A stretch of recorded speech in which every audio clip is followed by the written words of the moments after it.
morning, major travel disruption being reported on routes across the county because of this nationwide fuel protest that is happening today. Shortly before 8 a.m, a convoy of trucks, buses, tractors and commercial vehicles left the Banner Plaza in Kilbreckan to join the demonstration. The People of Ireland Against Fuel Prices group says O'Connell Street in our capital is the main focal point for supporters and speakers throughout the day. There are backlogs and delays being particularly felt on the N85 near Clare Abbey roundabout, along with the N18, M18, where the Limerick convoy is also joining the protest. And I can tell you from experience it's very slow coming into Ennis as well this morning. Joining me to chat about this, the Cratloe Farmer, former General Secretary of the Irish Cattle and Sheep Farmers Association, Eddie Punch, and PJ Ryan of PJ Ryan Oil and Sixmilebridge. And thanks to both of you for being with us on the show. Eddie, how would you describe the pressure fuel costs are putting on the agricultural sector right now? We know farmers not happy with the 3-cent cut in green diesel, given how much it's gone up by. And what are you hearing from farmers across Clare? Yeah, good morning, Alan. Thanks for having me on. This is a huge crisis, and this is actually about the whole security of our food. The reality is that people are extremely concerned now about the way green diesel in particular is escalating.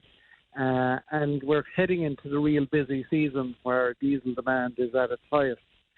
And, you know, part of the problem here is this obsession with the carbon tax. Carbon tax is not a carbon tax if you don't have an alternative.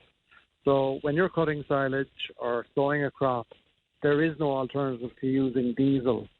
And the events in Iran have changed the world utterly.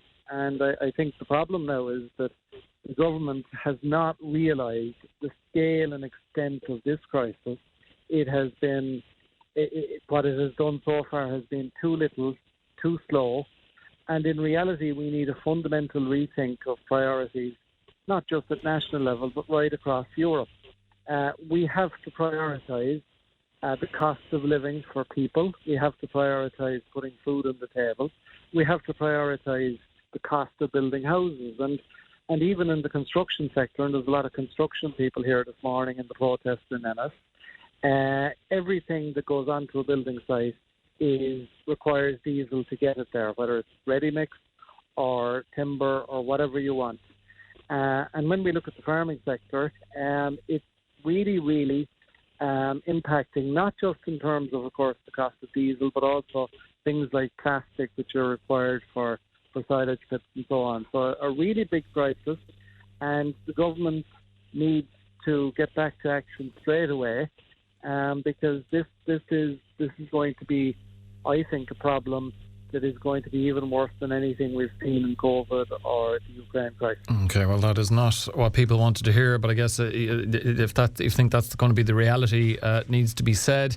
PJ, have you seen changes in buying behaviour? Are people cutting back on home heating oil, ordering less, maybe switching fuels? And how difficult is it for a local supplier like yourself to balance rising wholesale costs with the expectations of customers?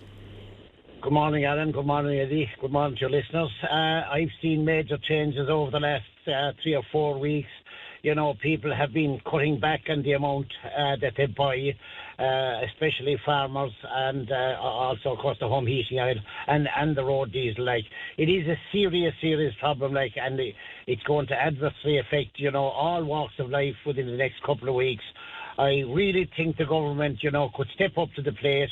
And as Eddie has said there, they could start with the carbon tax, like, you know, but there is a huge amount of tax on fuel anyway, like, and it might be time just to relax it a little bit, like, to give people a chance.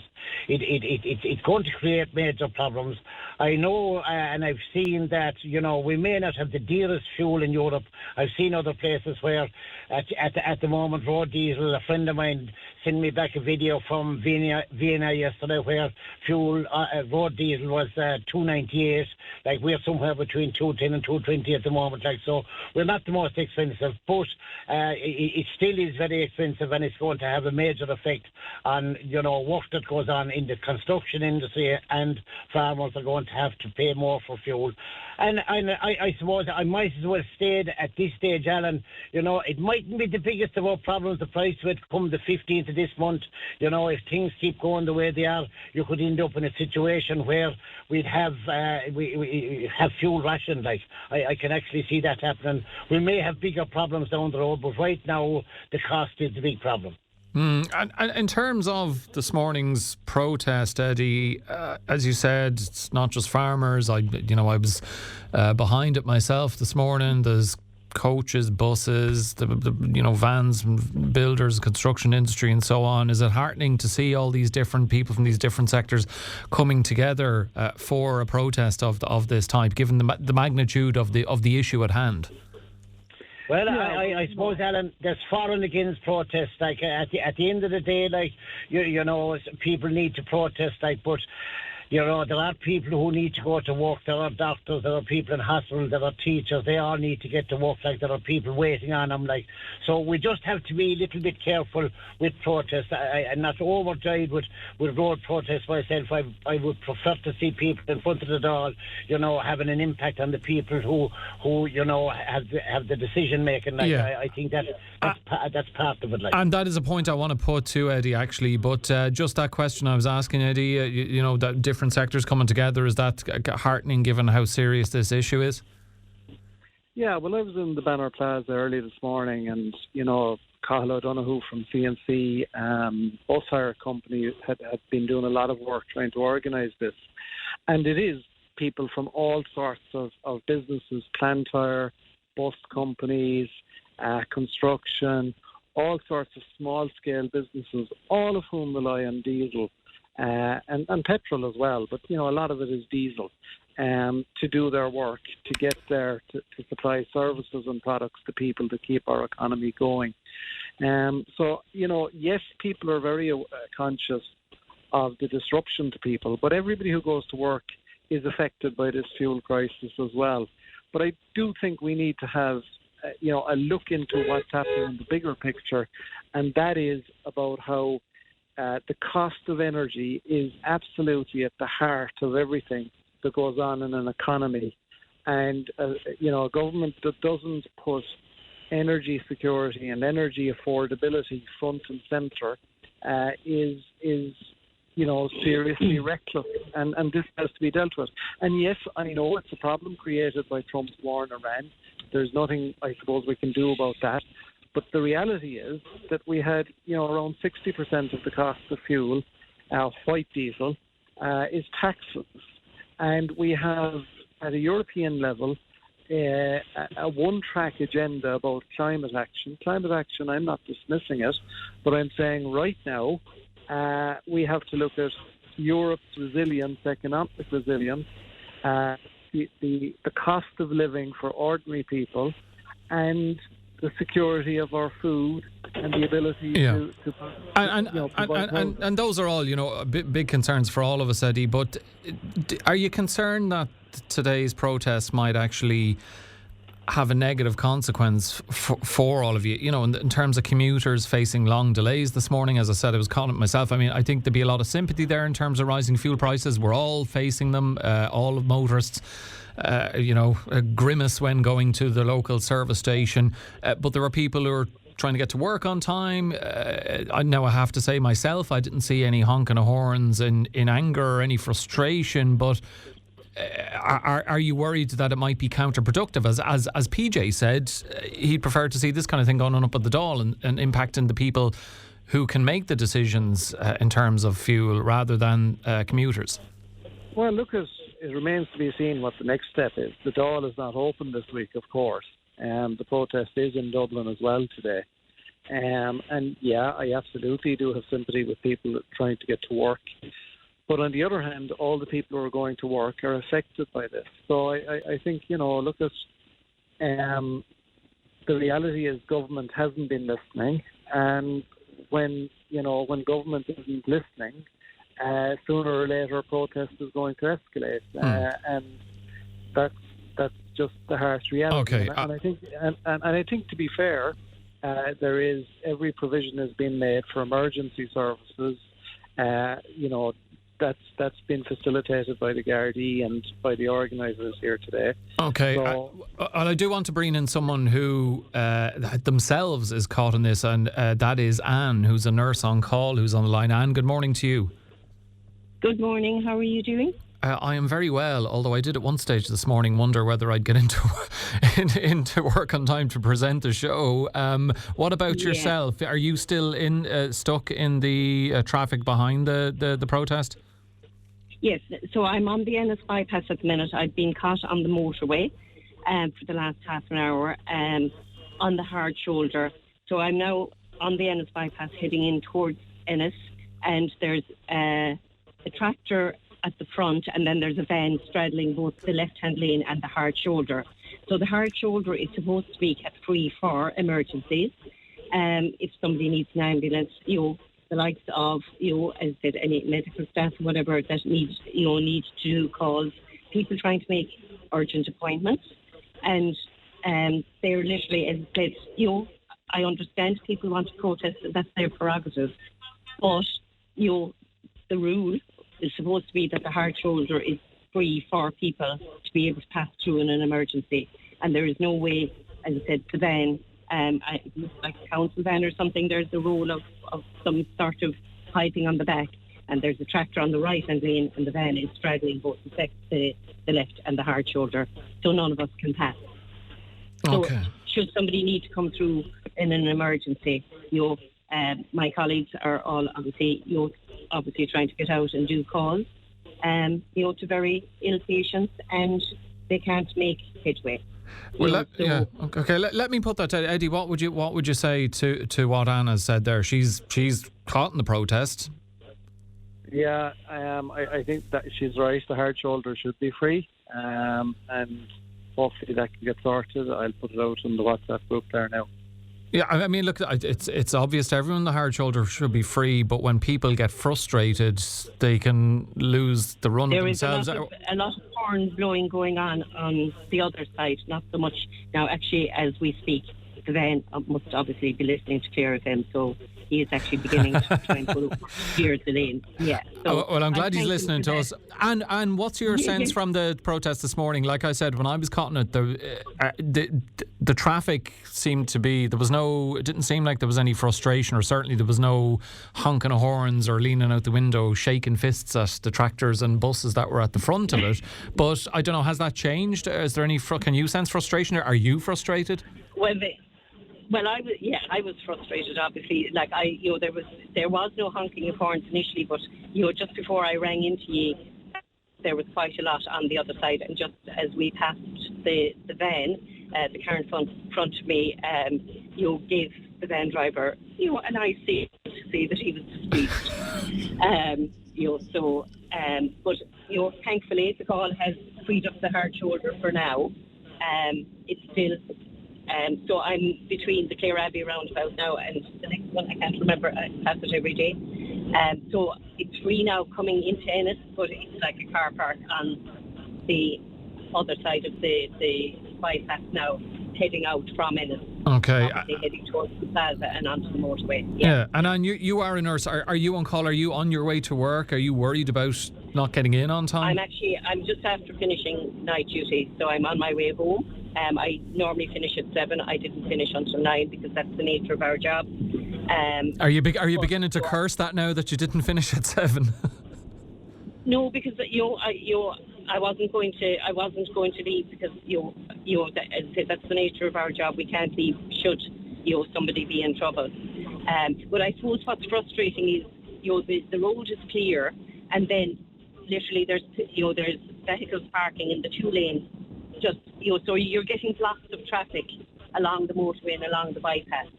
So it's clear for a while, and then I'm actually just coming up to the Clare Abbey roundabout now, and it's chock-a-block again. So I'm presuming we'll be in the same situation now where people can't get roundabout. Okay, so it's keeping you from going to bed after a long shift, Anne. But I'm sure that you're. Well, I also had an appointment at 10 o'clock in Ennis time, which I now obviously won't make. But more importantly, that's irrelevant. It's for my colleagues who need to get out and do visits, because we all work in the community. So we need to get to patients' houses in the community, and this is what's going to happen throughout the day. So there are going to be people who are needing, urgent medical care, and they're not getting it. Okay, that's aside from, ambulances and, I suppose at least an ambulance can put on the siren or whatever, but, all of us driving, our own cars or, health board cars, they have no means of, informing people that they're needing to get to work urgently. And Anne, I suppose whilst it might be frustrating, do you have sympathy for Eddie, the farmers, the other sectors that are? 100%. Yeah, you do. Yeah, 100%. As I said, we're all on the road. We work in the community, so we're all using fuel. We're all annoyed at the price hikes.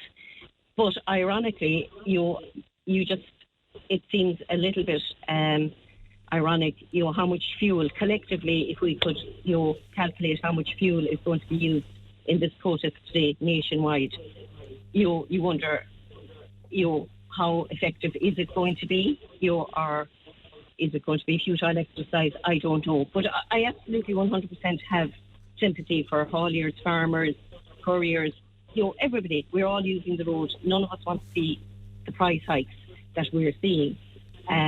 But is this the way of dealing with it? I don't know. Well, like we're saying, that all is closed this week. They're not worried about us doing, driving around and worrying about fuel prices. So. Yeah, well, you would hope they would be. But Anne, we do have some good news for you. The power of Morning Focus. We've been informed that there are 2 motorbikes on their way to extricate you from the backlog of traffic there. So if you can make yourself known, I don't know, stand out of the car, wave your arms or whatever you can do. But we received a message. 2 motorbikes are on their way to get you. So I'm sure, hopefully that's you probably still won't make your 10 o'clock appointment in Ennistimon, but at least you'll get out of the from behind the protest there. So I hope that's some good news for you. Yeah. Oh yeah, thanks. As I said, it's not, it's not about me. I'm done. It's more about my colleagues that will be trying to get to do visits in the course of the day. That's what's more important. And lots of other people that are trying to make urgent appointments and things like that. So it's not about me. It's just about other people. As well. Yeah, no, that is true. Well, look, Anne, we appreciate you coming on. Good to hear that you're going to be getting out of there now, and thanks very much for filling us in live from the protest. Eddie, as you said already, you're going to look into that. We don't want people in the hard shoulder blocking Anne's colleagues from getting to critical appointments. Yeah, absolutely. And, Anne has been very reasonable too in her approach to this. And hopefully she'll be well on the way to where she's going now in the next few minutes. So what specific measures should the government introduce to ease the burden on farmers? What they brought in already, it's not just farmers who are displeased. I think the average consumer, the 15 and 20 cent reductions on diesel and petrol respectively, it feels as if they've made little to no impact. I think it'd be fair to say. I think a lot of people would agree with that. What do you want to see the government bring in to ease the burden? Yeah, I think that. And sorry, do you think that even though the Dáil is in recess, that this is enough of a crisis that they should be back? Yeah, there has been calls for the Dáil to reconvene because this is a crisis, and I think first of all, you see, when we look at what has happened with diesel, there was no change made to carbon tax. In fact, carbon tax is due to go up on the 1st of May, which would be an absolutely insane thing to happen now, right? So I think carbon tax really has to be suspended straight away as the first measure. The government has made a lot of money out of this price escalation because all of these taxes are in fact double taxes. So when a carbon tax is applied, VAT is applied on top of that as well. So the carbon tax is 19 cents on white diesel, it's 17.2 on green, but it's going up on green diesel as well. And then VAT is added on top of this. So, as I said earlier, that there's, the government has been in the habit of getting about 60% of the pump price is actually going to the government in tax. And because the basic price has gone up, the VAT take has absolutely escalated. And so the government has actually made a lot of money out of this crisis already. So it's possible now for the government to give some of that back. Yeah. If they take, substantive measures. Okay. And there are issues with carbon tax, by the way, in terms of, the Climate Action Plan, in terms of our emissions targets, and in terms of the emissions traded sector. There's a derogation from a plan that the EU has on that as well. All of these things now have to be trashed out at Brussels level to say, Europe said it wanted to do something about the fuel crisis, but we need actual action right across the 27 member states.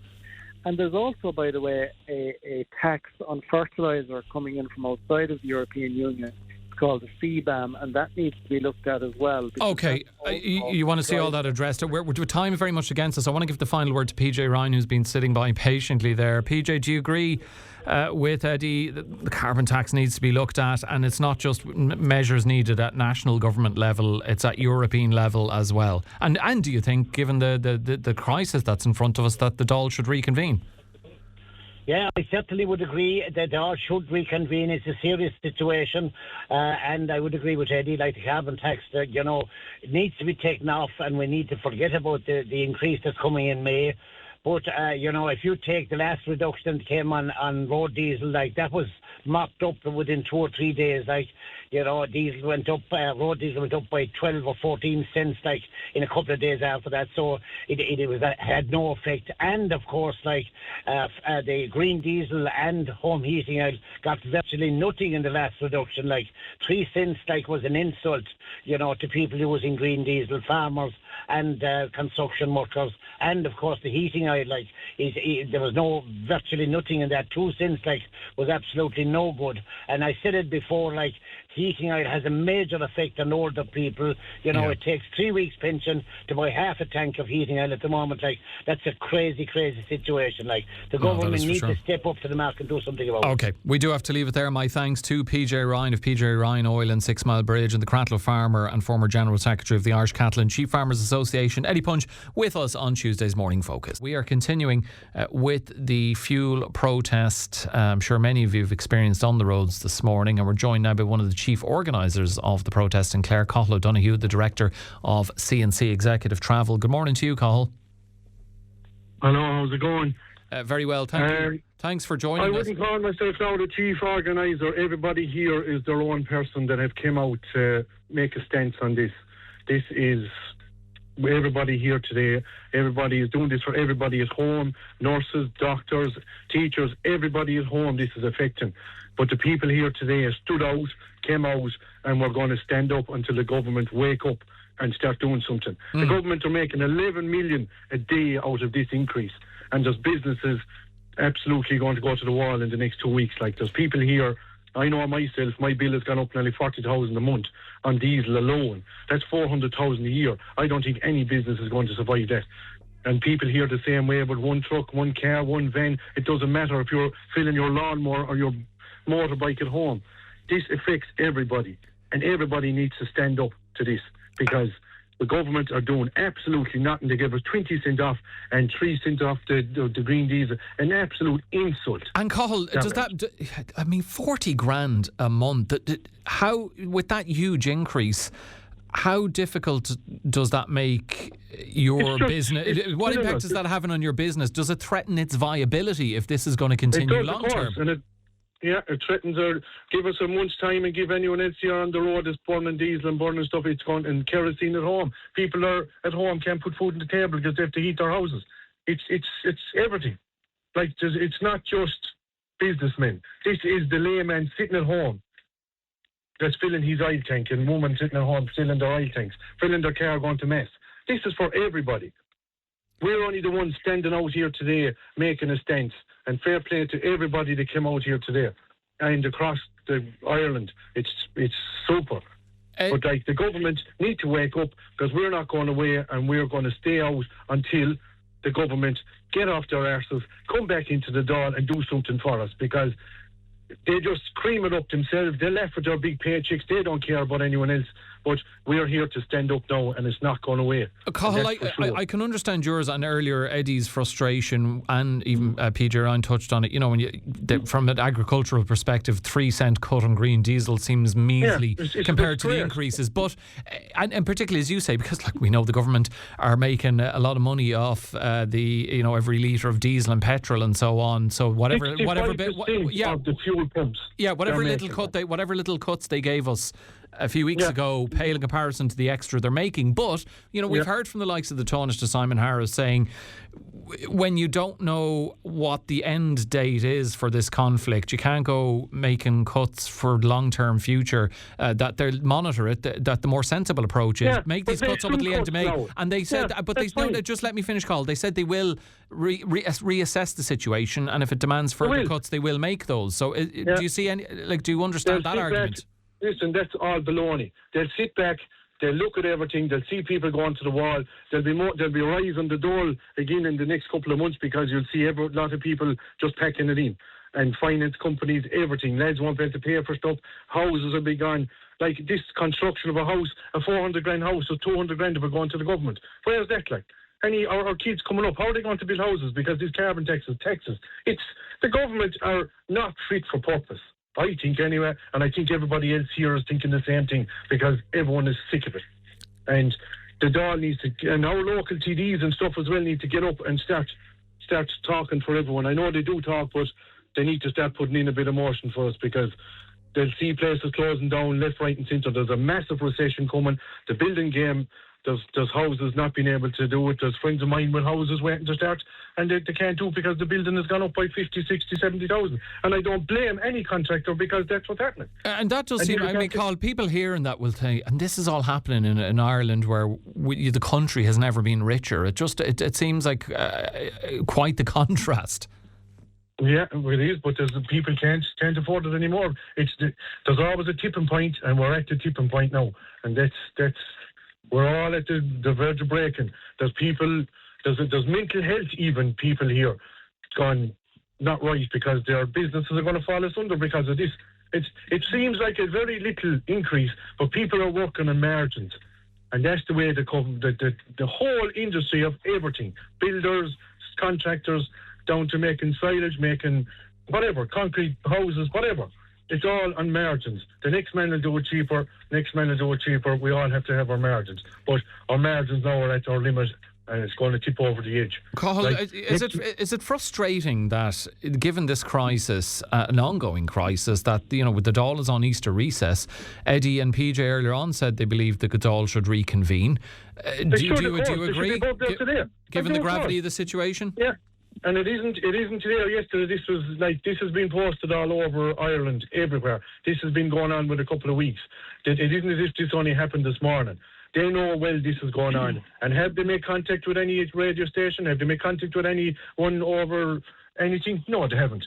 They're probably over in Spain lapping it up, and they don't give one damn about the Irish people. That's my opinion on it anyway. It's getting frustrating. Lads are getting sick of it, and it has to come to a stop somewhere. Cathal, just before I let you go, you did say at the outset that this protest is for everybody. You mentioned nurses and people working in other sectors. We heard from Anne, a nurse on call who had finished her shift earlier on, who's caught in the protest now. She was okay with it. She's going home. She's driving the car. We all use fuel. We got her through. We've the hard shoulders reopened. We told the lads to keep off the hard shoulders. Now, there's cars coming into the hard shoulders, blocking them themselves, you see. We're staying off the hard shoulders as best we can. But there is other lads going in and out, and other folks trying to pass through. Yeah, which they shouldn't be doing. But can you understand that people get frustrated because of the protest, because it's crawling along at a snail's pace? They might be trying to get to work, or they might be trying to get, like Anne, to an appointment, and frustrations can get... But there might be any work next week. She mightn't have any work next week. She's working in a government job. Yeah, she's fine. But can you appreciate that frustration? Cathal, you have to let me finish a sentence. Can you appreciate that frustrations can get the better of people in situations like that, even if what you're doing is a just cause? Yeah, it is a just cause. We have to stand up for this. If we don't stand up, what is the government going to do for us? Nothing. But are you but Cathal, are you worried at all that this actually could have a negative impact? As Eddie said earlier on, he'd prefer, and I understand the Dáil isn't sitting, but he said he would prefer to see something like this happening outside the Dáil, and in front of people who they're the ones behind these decisions, or they could make decisions. Not regular, but not regular commuters. It's the people. But hang on a sec, Cathal. The people caught behind you in today's protest in Clare, none of them have made the decision on how much or how little can be cut off fuel. That actually it's misdirected in a way. What would you say to that?